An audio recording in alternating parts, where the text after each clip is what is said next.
Hola, bienvenidos a la clase número 4. Como te dije anteriormente, yo estoy denominando las clases como 1, 2, 3, 4, etcétera, pero tú no tienes que seguir ese orden.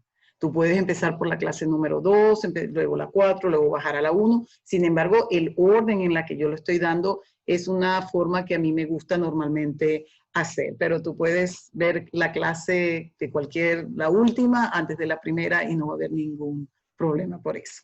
Hoy vamos a dedicar esta clase a todas esas preguntas que no tienen respuestas para escoger. O sea, que son preguntas que no son de selección múltiple. Esas preguntas se denominan SPR, así las denomina la organización del SAT, y el S significa estudiante, la P como que produce y la R la respuesta. O sea, el estudiante produce la respuesta. Así es como se denominan estas preguntas.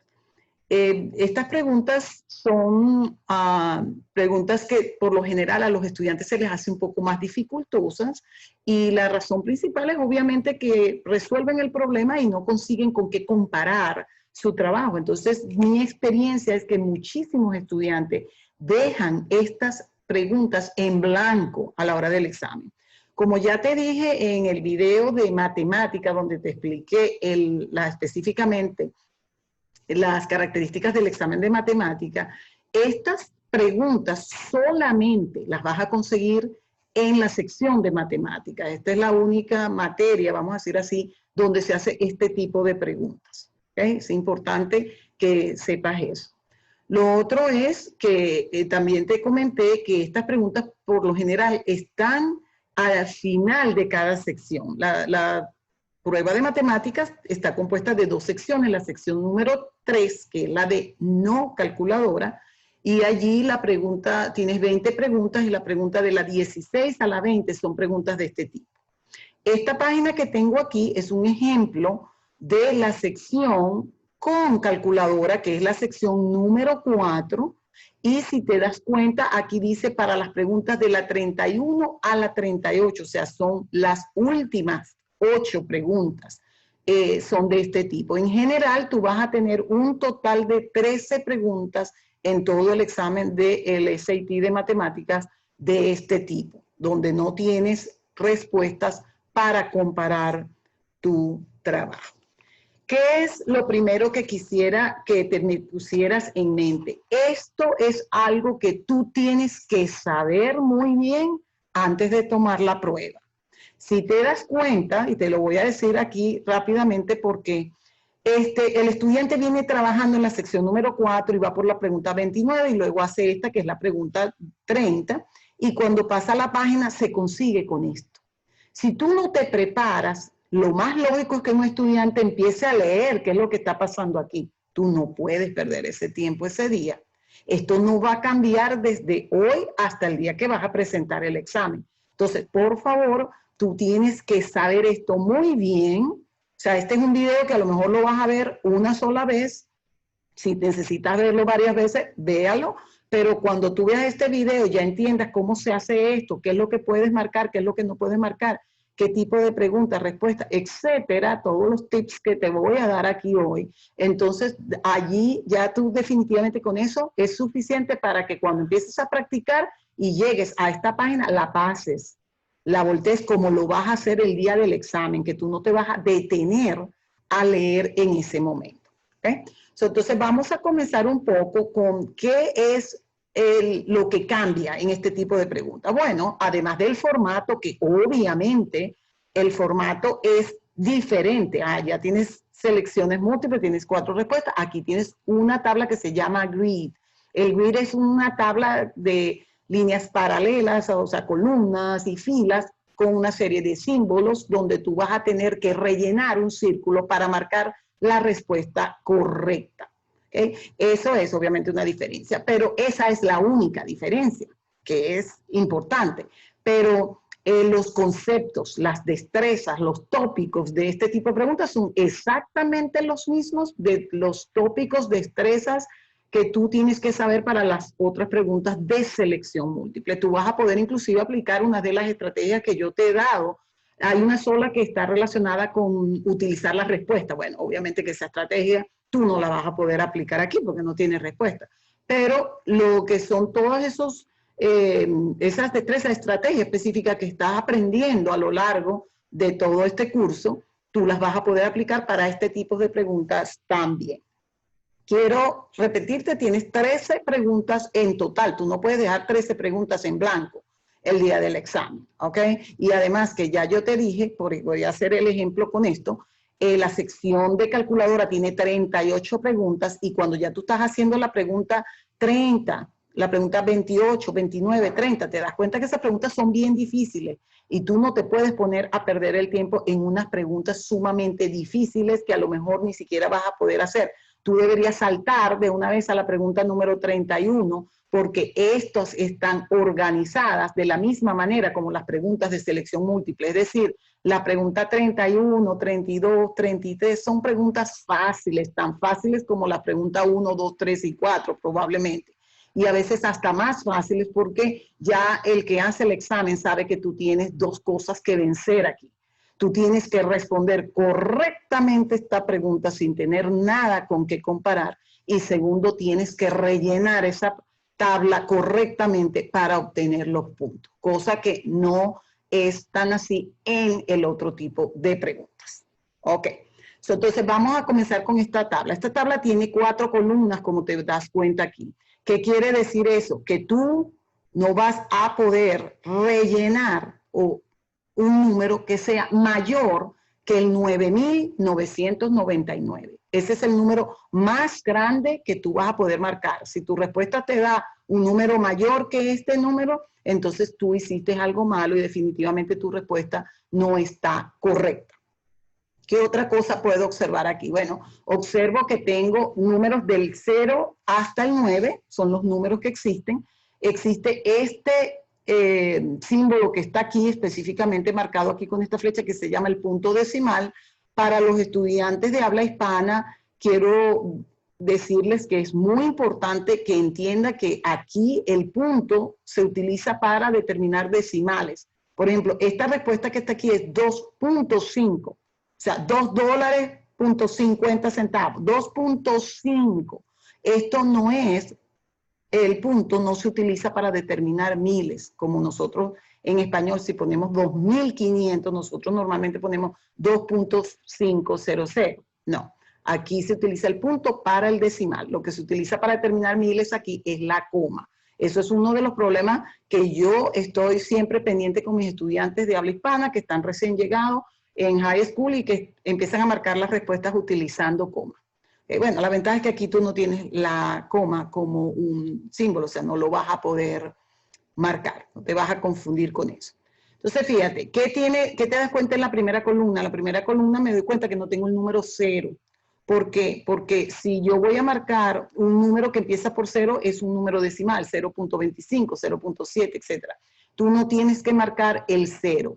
En la escuela normalmente los profesores te exigen, mira, tienes que poner 0.7. No, pero aquí tú simplemente vas a comenzar marcando el punto y pones, si es 0.7, bueno, pones punto 7 y ya, marcas el punto y el 7. No tienes que marcar el 0, por eso es que en la primera columna nunca vas a ver el número 0. Vamos a ver este ejemplo que está dado aquí. Si la respuesta tuya fue 7/12, 7 sobre 12, esta fracción que está aquí. Tú vas a marcar el 7 en la primera, la rayita esta de fracción es este slash que está aquí, que lo tienes en estas dos posiciones del medio, en la segunda y en la tercera, y el 12 lo colocas y entonces marcas 7 sobre 12. Te tienes que dar cuenta que solamente puedes rellenar un solo círculo en cada columna. Eso es otra cosa que es importante. Si tú rellenas 2 círculos porque te equivocas en una columna, automáticamente la respuesta está incorrecta. Tienes estos 2 símbolos aquí en el segundo y el tercero, porque si tu numerador tiene 2 dígitos, entonces tú vas a tener que utilizar ese numerador aquí, luego marcar la línea de fracción y obviamente el denominador tendría que ser un solo dígito para que lo puedas marcar. Entonces es importante que te des cuenta que solamente tienes 4 espacios para rellenar. Eso es bien, bien importante. ¿Qué otra cosa noto yo aquí? Bueno, yo noto que yo no tengo letras, no tengo variables. Bueno, eso significa que si tú en tu respuesta obtuviste una expresión, definitivamente esa no está correcta. O sea, a ti no te van a hacer ese tipo de preguntas. Ya por ahí estás viendo, no te van a a pedir que determines una expresión, porque no vas a poder rellenar eso. Simplemente las preguntas van a ser de valores. Ajá, pero ¿qué valores puedo poner aquí? Bueno, si te das cuenta, tú no tienes manera de marcar un número negativo, por ejemplo.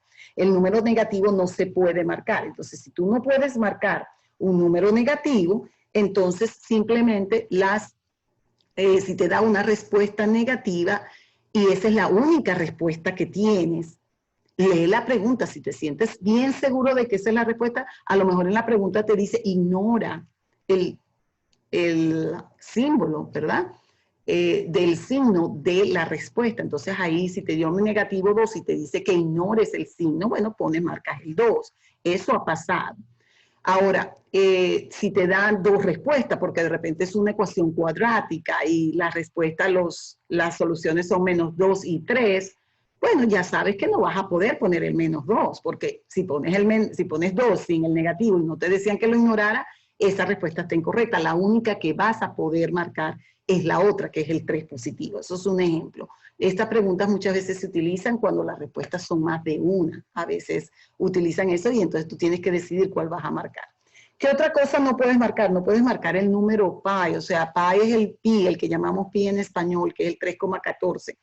Ese es el que se utiliza muchas veces para preguntas de geometría. Si por alguna razón tú estás resolviendo un problema de geometría y ese número pi está en la respuesta, entonces ya sabes que eso no lo vas a poder marcar. O, vuelvo y repito, lee bien la pregunta. La pregunta pudiera decirte que ignores el valor de pi cuando estés marcando la respuesta. Entonces, ahí tú pudieras arrastrar ese valor de pi hasta el final de la respuesta y cuando la vayas a marcar lo ignora, si ese fuese el caso. Lo otro que no puedes marcar es la raíz cuadrada. Tú no puedes marcar aquí raíz cuadrada de 45, no, porque no existe la manera de marcar la raíz cuadrada.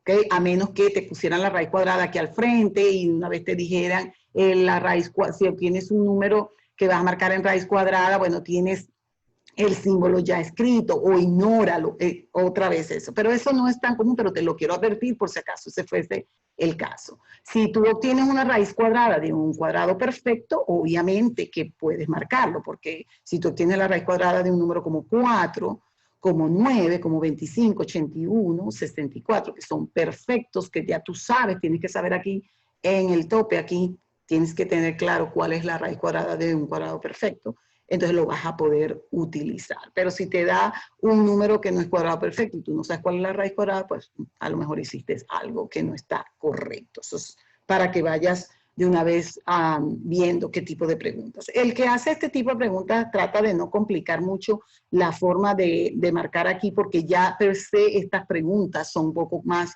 genera un poquito más de estrés, son más complicadas. ¿Por qué? Bueno, porque simplemente no tienes las respuestas para comparar, tienes tú que generarla y además tienes el problema que tienes que rellenar correctamente. ¿Qué otra cosa está aquí como ejemplo? Bueno, fíjate, si tú te das cuenta que tú quisieras rellenar, por ejemplo, 2/3, ¿verdad? Que es una fracción, tú puedes rellenar 2/3, pones 2/3 y esta está correcta. Ah, pero como esta es de una sección de calculadora y yo me quiero hacer otro paso que no te lo aconsejo, yo te aconsejo que lo marques aquí. Si llegaste a 2/3 y estás seguro, ¿para qué te vas a complicar la vida haciendo otro paso? Siempre eso, a lo mejor tú no es una complicación, pero es tiempo y el tiempo es importantísimo. Pero si ese fuese el caso, tú pudieras también, entonces, marcar la respuesta como .66666. Si es un decimal que no termina, pero es repetitivo, tú tienes, eso es importante, escucha bien claro esto. Si es un decimal que es repetitivo, tú tienes que llenar todos los espacios, los 4. ¿Okay? Si te da este número 2/3, que es .6, infinito 6, que no sé, tú tienes que rellenarlos todos. Si tú solamente pones .6, está mala la respuesta. Si tú pones .66, está mala la respuesta. Tú tienes que marcar los 3 espacios. ¿Qué pudieras hacer? Porque esta también está correcta. Bueno, tú podrías también redondear este número 6 infinito que tienes por 7 y marcar 7 en el último. También te la consideran aceptable, va a ser correcta. ¿Ok? Fíjate que aquí hemos llegado a un punto donde quiero aclararte otra cosa, que es estos espacios que están aquí. Mis estudiantes me dicen, debo escribir la respuesta aquí. Y la respuesta es no, no tienes que hacerlo. Esto no te va a dar puntaje. Escribir la respuesta aquí en estos espacios no te da puntaje. ¿Qué te da la seguridad de que estás marcando esto bien? Entonces, mi recomendación es, escribe tu respuesta antes de rellenar los círculos, porque así te estás asegurando que si esta es la respuesta exacta que yo quiero poner, ahora voy a rellenar. Tienes que rellenar muy bien los círculos, no puedes marcar una línea, un scratch, no, tienes que rellenarlo correctamente porque acuérdate que esto está contabilizado de manera digital y tiene que verse el círculo, estar bien claro. Si tienes que borrar algún número que no te salió bien, te equivocaste, tienes que estar seguro de que borres muy bien la marca y el otro que vayas a marcar, que vas a sustituir por ese, lo marques muy bien. Entonces, escribe aquí tu respuesta, la que tú conseguiste en tu papel, no te va a dar ningún crédito, absolutamente. Si tú escribes aquí la respuesta y no marcas, tienes 0 en esa pregunta, pero si lo escribes aquí y lo marcas, te va a dar la posibilidad de marcarlo bien, obviamente lo vas a tener correcto. Si tú escribes aquí esto incorrecto, pero rellenas correcto, no importa, vas a tener los créditos porque lo único que vale es esto. ¿Ok? Entonces, eso también es importantísimo. Hay otra cosa que también te quiero decir, por ejemplo, con el decimal, que si tú, por ejemplo, tienes esta respuesta, que es 2, por ejemplo, este número, 201. Ah, bueno, entonces yo quiero empezar aquí en el segundo. Este está correcto. Ah, no, yo quiero empezar por aquí al principio. Bueno, estos dos están correctos. O sea, cualquiera de estas dos posiciones está correcta. Puedes dejar el primero en blanco o puedes dejar el último en blanco. Otra cosa que quisiera, aquí lo voy a poner más grande, es esta parte de los números mixtos. Esto es muy importante que tú estés claro que tú no puedes marcar un número mixto aquí. Fíjate el número 3 y 1/2. 3 y 1/2 es 3.5. Eso lo sabes tú. Entonces, si tú pones aquí 3 y 1/2, como está esto aquí, el sistema lo va a interpretar como que tu respuesta fuera 31/2. Y eso es incorrecto, porque 31/2 no es 3.5. 3 y 1/2 es 3.5. 31/2 no lo es, ¿verdad? Porque es un número 15.5. O sea, es otro número totalmente diferente. Entonces, si tú tienes un número mixto, ¿qué puedes hacer? Bueno, puedes convertirlo a un decimal, como te dije, podrías poner 3.5, ¿verdad? O tú puedes convertir este número en una fracción, ¿verdad? Esto lo vas a convertir en una fracción que es impropia, lo que se llama una improper fraction, que tienes el numerador mayor que el denominador, eso está bien también, ¿ok? Si no te acuerdas cómo se hace eso, tú multiplicas 2 por 3, 6, 6 más 1 es 7, 7/2. Tú podrías marcar aquí 7/2, que también es 3.5. Entonces, eso es importantísimo que tú conozcas todos estos detalles. Si se me pasó algún detalle por allí, vuelvo, repito, tú tienes esta página en todos los exámenes que vas a practicar, lo vas a tener el día del examen, que tú ni la vas a mirar cuando tú llegues a esa página, la vas a pasar rápidamente, porque ya tú vas a conocer todo esto antes de tomar el examen, porque te lo estoy diciendo. Acuérdate que el tiempo para mí es el principal factor que afecta el score de los estudiantes. Muchas veces el conocimiento sí es importantísimo, obviamente, y las destrezas en la estrategia, pero la falta de tiempo es uno de los factores que, el feedback pues, de los muchachos es que la mayoría se ven afectados por eso. ¿Qué te quiero decir también? No dejes estas preguntas en blanco. No dejes estas preguntas en blanco. Si tú ves que la pregunta, las últimas de selección múltiple son muy difíciles, salta estas. Y ve de una vez las primeras son muy fáciles. Estas primeras preguntas de la 31, ponle tú hasta la 34, probablemente son bien fáciles, 35. O a lo mejor todas son bastante sencillas. Del mismo, o sea, y a lo mejor puedes responder todas estas correctamente. Lo otro es, si tú trabajas estas preguntas y consigues una respuesta que a lo mejor te da esta, 7/12. Yo tengo un estudiante que él dice, ay, me dio 7/12 Y luego la dejé en blanco. Yo le digo, ¿qué estás haciendo, por favor? Una respuesta en blanco es 0 puntos. Ya tú sabes que esa es considerada como mala.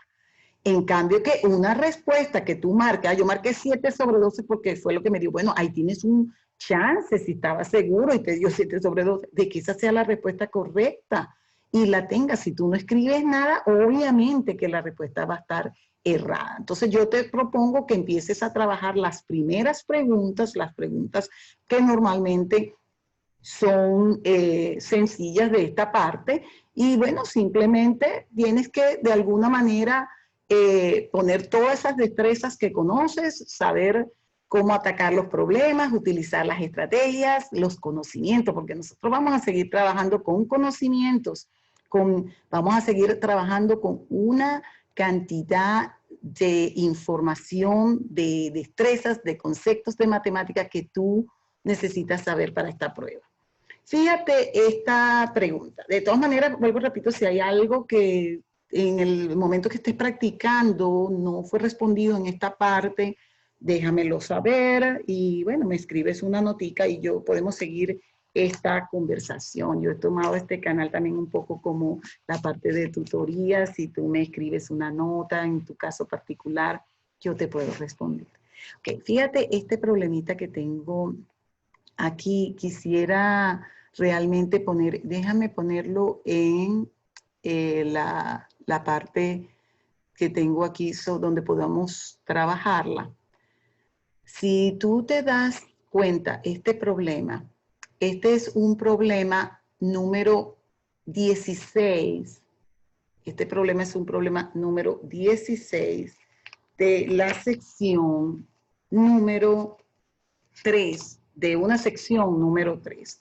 ¿Qué significa eso? Bueno, que este es un problema que definitivamente está en la sección número 3, que es de no calculadora, y es la pregunta 16. Ya estás llegando casi al final del examen, pero ya yo sé que es la primera pregunta que no tengo respuesta. Entonces, yo debo imaginarme que es una pregunta bien fácil y la quiero hacer. Esta es una típica pregunta. Fíjate que la pregunta dice, si A menos 1 es igual a 3, si A menos 1 es igual a 3 y B más 2 es igual a 12, ¿cuál es el valor de B sobre A? Fíjate.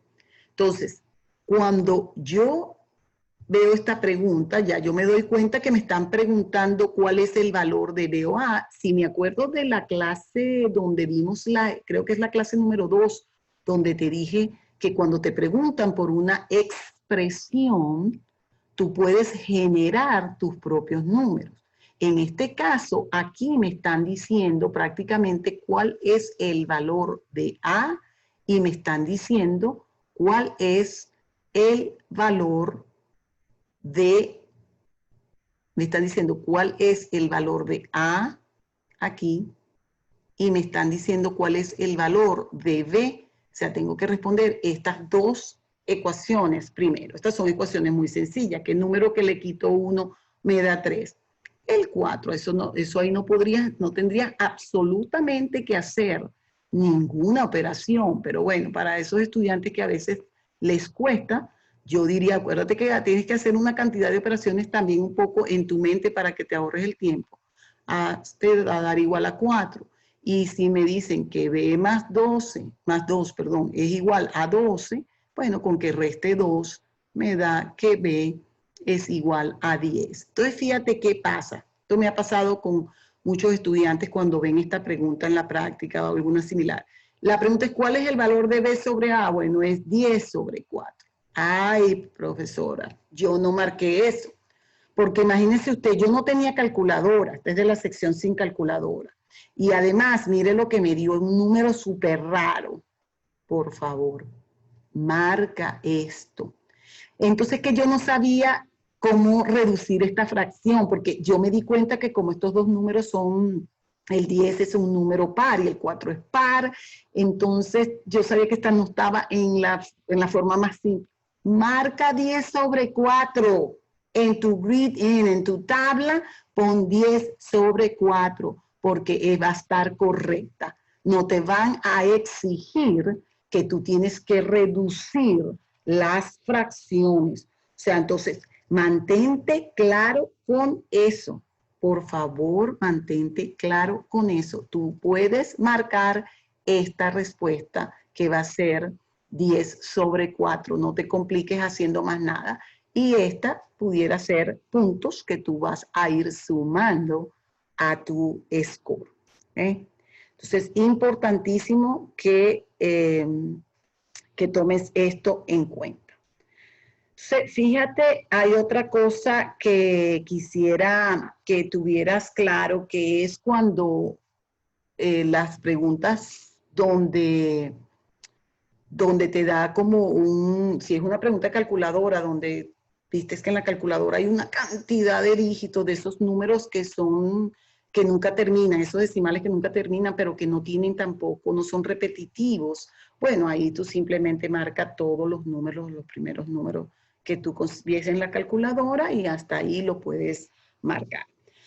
Hay muchas cosas que están asociadas con este tipo de preguntas y las vamos a ir viendo cuando vayamos a practicar problemas. Yo voy a dejar esta sección prácticamente aquí para que ya, bueno, de alguna manera te familiarices un poco con esto.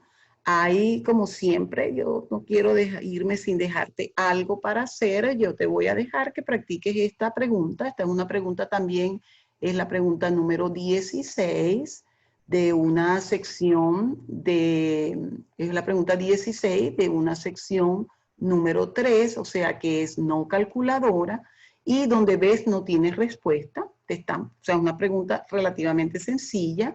Importante que leas que te están dando esta condición, te están dando esta ecuación y te están preguntando cuál es el valor de t. Importante que siempre que te acuerdes que cuando tienes una función cuadrática, bueno, tienes que acordarte que esa la puedes hacer con lo que llaman el square root o la raíz cuadrada. Te van a dar dos valores que hacen esta ecuación verdadera. Y entonces, bueno, ¿cuál voy a escoger? Entonces, bueno, ahí yo quisiera que practicaras este problema y cuando lo resuelvas me dejas por ahí tu respuesta y me preguntas si a lo mejor tenías algún problema en resolverla, si no sabes cómo hacerla, o simplemente ponme la respuesta que conseguiste. Entonces, amigos, quiero que ya vean, esta es la clase número 4. Yo voy a continuar dándote problemas. Vamos a hacer la próxima clase, la vamos a hacer para trabajar con problemas de este tipo. O sea, la clase número 4, que es esta, y la 5 la voy a dedicar a preguntas donde tú no tienes selecciones de respuestas para escoger y para mostrarles de alguna manera algunas preguntas donde está relacionada con este tipo de este formato. Pero acuérdate que las destrezas son las mismas, tienes que conocer los mismos conceptos y tienes que aplicar las mismas estrategias. Solo que tienes que tomar en cuenta que tienes otra cosa más que prestarle atención, que es la forma como rellenarla. Bueno, esto ha sido todo por hoy. Sigue trabajando y entrenándote. Acuérdate que esto es un examen que si te entrenas puedes sacar el score que deseas y eso es lo que yo quiero. Para eso estoy haciendo esto para ti, para que saquen un buen score. Nos vemos pronto para la clase número 5.